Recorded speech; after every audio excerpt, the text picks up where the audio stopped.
Esta es una producción de Grupo Fórmula. Encuentra más contenido como este en radioformula.mx. Jaime Núñez.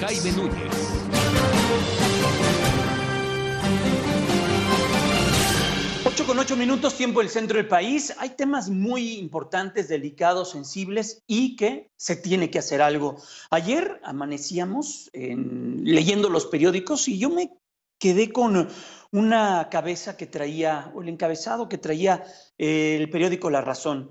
Señala feminicidios de menores rumbo al peor año del que se tiene registro. Es una nota de Sergio Rincón y me da mucho gusto poder recibir esta mañana a Juan Martín Pérez García, él es director ejecutivo de la Red por los Derechos de la Infancia en México, el REDIM, una persona con la que hemos hablado largamente atendiendo estos temas sobre la infancia en México y lo que hemos dejado de hacer, lo que nos falta hacer y el mucho empeño que se está haciendo desde el Estado en algunos casos y en otros omisiones también, y también de la propia sociedad. Primero, Juan Martín, te saludo, te deseo que te encuentres bien y que nos digas qué estamos dejando de hacer, tanto el Estado mexicano como la propia sociedad, para tener estas cifras pues, de terror en cuanto a feminicidios de menores, en cuanto a violencia que involucra a menores. Qué gusto saludarte, ¿cómo te va? Muy buenos días. Gracias por esta oportunidad nuevamente de compartir tu espacio y tu público. Pues mira, creo que es muy importante y te agradezco muchísimo que lo hagas visible, porque creo que uno de los grandes problemas que tenemos con las muchas formas de violencia contra niñas y mujeres adolescentes es la invisibilidad, que hablamos poco de ello y que se llega a abordar, pero que claramente no se identifican o no se asumen las responsabilidades que corresponden. En el caso concreto del feminicidio, hay que tener presente que esta es el final de una larga trayectoria de violencia. Todas las niñas y mujeres que han sido víctimas de feminicidio antes han sido víctimas de otras formas de violencia machista, acoso sexual, abuso sexual, violaciones, entre otras cosas. Entonces, precisamente parte de lo que sucede con los feminicidios infantiles, fundamentalmente mujeres adolescentes, es que han quedado invisibles. Cuando hablamos de este tema de feminicidio, todo el mundo piensa en mujeres adultas, pero el 10% de los casos son adolescentes y niñas, cada vez más pequeñas. Quizás el público recuerde el caso muy lamentable de Fátima al inicio de este 2020, que nos indignó a todo el mundo por toda la cadena de omisiones e irresponsabilidades de autoridades en este tema.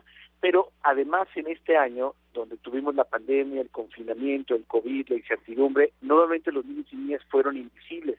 No se habló prácticamente de ellos más que para algunas notas rojas, y todo el tema y todo eclipsó en la epidemiología, el control, que si estaba bien llevado o no, y no estamos mirando lo que sucedía en las casas. Los datos oficiales daban cuenta de un incremento de violencia familiar de más del 44%, según datos del Secretario Ejecutivo de Seguridad Pública en los pedidos de auxilio en 911.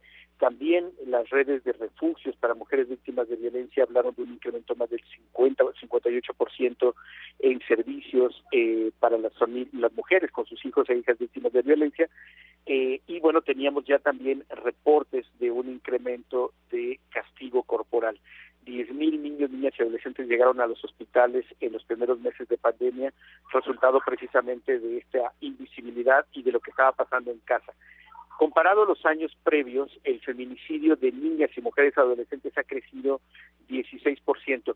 Y hay una especie de paradoja. ¿Cómo es posible que incrementen los feminicidios en un año donde estuvimos muchas personas confinadas?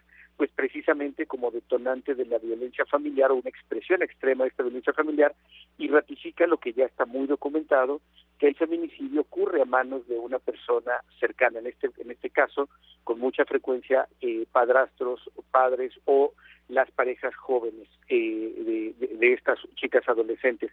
Por eso es tan importante hacerlo visible, porque vuelve a mostrar cómo el Estado mexicano, en su conjunto a nivel federal y estatal, al ignorar, al no hacer visible el impacto que estaba teniendo las decisiones adultas en niños y niñas al encerrarlos, no permitir que interactúen con su comunidad educativa, al no ayudar a que tuvieran redes de protección en el contexto de encierro, pues se convirtió en un proceso paulatino que derivó en estos temas extremos de feminicidio.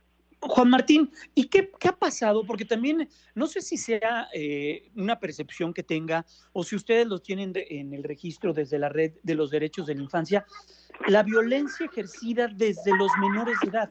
Hemos visto a menores de edad que han estado involucrados en temas pues que han choqueado a la sociedad mexicana. ¿Qué está pasando en ese sentido? ¿Y ustedes qué monitoreo tienen sobre ese caso en particular? Sí, mira, obviamente hay muchos registros que se tienen en términos de datos oficiales. Parte de lo que me gustaría solamente, si me permites precisar puntualmente, es que una buena parte de la violencia que estamos enfrentando y que va creciendo es que está normalizada. Hace un ratito daba un dato de 10,000 niños y niñas que llegaron a hospitales víctimas de lesiones. La gran mayoría de ellas asociadas a castigo corporal. Los datos oficiales nos dicen que el 63% de los niños, niñas y adolescentes en México son víctimas de castigos corporales con fines disciplinarios. Se acaba de aprobar afortunadamente en la Cámara de Senadores y Diputados la prohibición explícita en una ley no punitiva, pero sí que va a orientar la política pública. Pero cuando hablamos de violencia extrema como feminicidio, homicidio y otro tipo de violencias de alto impacto, no podemos olvidar que esto se gesta en el contexto familiar y comunitario con la normalización, la invisibilidad y sobre todo, permítame insistir en este punto, la impunidad. De cada 100 carpetas de investigación donde niños y niñas son víctimas de hechos delictivos, solo 3 carpetas alcanzan algún tipo de sentencia o proceso. Esta impunidad es lo que alimenta todas las expresiones de violencia, desde el castigo en casa hasta esta violencia extrema machista que es el feminicidio. ¿Y qué es lo que tiene que pasar o qué es lo que tiene que suceder desde el Estado y desde la sociedad para que estas cosas no sigan pasando y no se normalice esta violencia como tú lo estás señalando? Estamos platicando con Juan Martín Pérez García, director ejecutivo de la Red por los Derechos de la Infancia. Ya has comentado un tema que platicamos en este mismo espacio hace algunas semanas, esta aprobación de la ley. Platicamos con Ricardo Bucio sobre la importancia de la misma. ¿Qué tiene que pasar, Juan Martín? Mira, son muchas cosas. Quizás lo más complejo de lograr es reducir los índices de impunidad y corrupción de autoridades.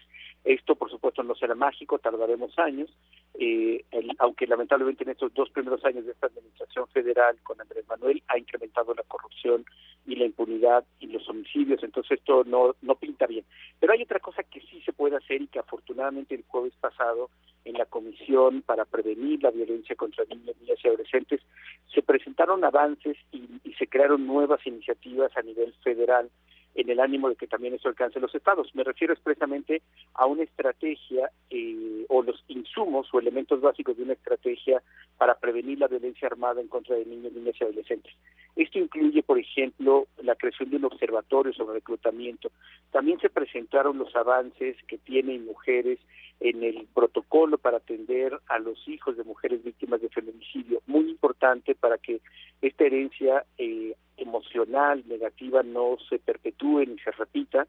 También se presentó otra estrategia para poder identificar y atender los casos de violencia contra niños y niñas en el ámbito más territorial. Se habló también de manera importante de cómo se tiene que usar los datos y la información pública para generar respuestas, institucionales.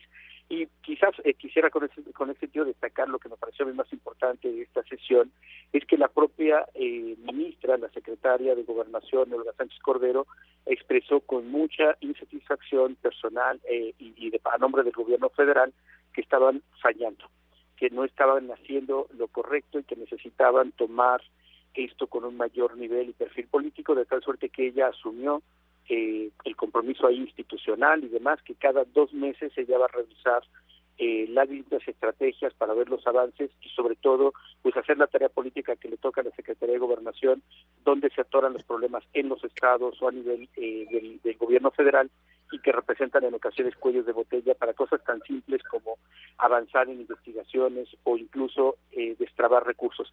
Esto yo tengo claro y lo decía en esta conversación, no es mágico, es un buen gesto político y creo que pudiera significar un pequeño avance en esto que de verdad ya es barbarie pura la que está viviendo niños, niñas y adolescentes, particularmente mujeres adolescentes en este país.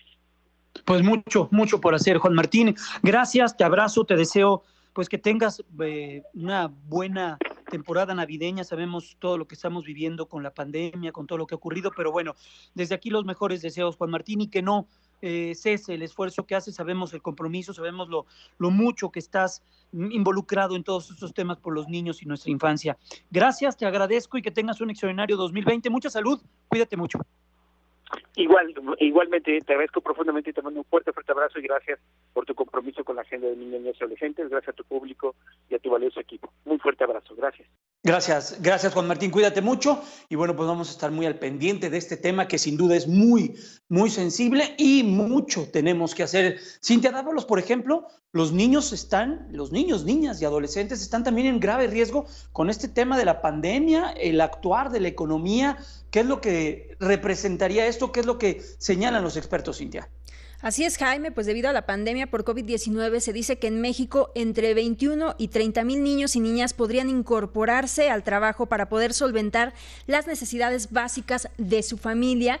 Organizaciones en defensa de los derechos de la infancia afirman que el trabajo de menores de edad se convierte en una estrategia de sobrevivencia para las familias, pero esto significa un retroceso, pues cuanto más tiempo se invierta en que los niños laboren, disminuirán sus oportunidades para desarrollar y potenciar habilidades que puedan romper el círculo de la pobreza en el que viven. Y de acuerdo con el estudio Infancia con Derechos, Trabajo Infantil y Trabajo Infantil Forzoso en México, pues dice que los más de 29 millones de niñas y niños y adolescentes de 5 a 17 años, casi 11% se encuentran en condiciones de trabajo y de esta cifra alrededor de 4.5% pues realiza actividades peligrosas que ponen en riesgo su vida. Datos muy fuertes, Jaime. Tremendo lo que se tiene que hacer para estos, los más vulnerables de nuestra sociedad. Vamos a la pausa, Sim, y estamos de vuelta, ¿te parece? Claro que sí, aquí seguimos, Jaime. 8:20, volvemos.